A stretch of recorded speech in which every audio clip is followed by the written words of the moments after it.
I'm standing outside the Kilns, which is where C.S. Lewis lived his life, where he died.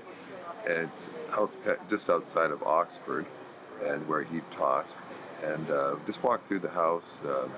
And when you walk through these homes of famous people, you're always impressed with the fact that they're very ordinary homes, ordinary life, all kinds of stories about C.S. Lewis, about just the way he functioned. He was a bachelor for a long time, married for just a couple of years to an American named Joy that ultimately died of cancer.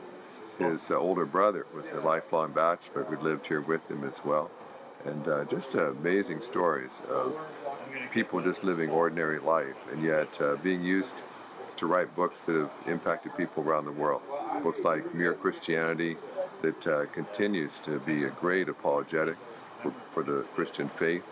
And I often look at these beautiful British, English gardens and yards and think to myself, what a beautiful setting to be just thinking great thoughts that would liberate people around the world.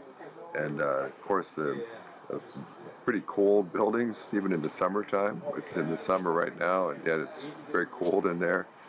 So C.S. Lewis apparently was not, he was relatively frugal, and so he only kept one fireplace going at a time. So he probably was shivering a lot, drinking his tea while trying to write great books.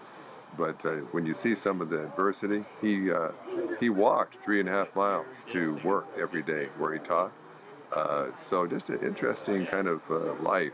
Of course, C.S. Lewis died the same day as JFK died, so kind of went unnoticed for some time. When he died, people didn't really know how famous he would become. In fact, we're told his brother was burning a bunch of his correspondence and materials because he just thought it was just clutter. Didn't realize how much people would want to study his life later. You never know sometimes until you look back later and realize how God used a person for his kingdom.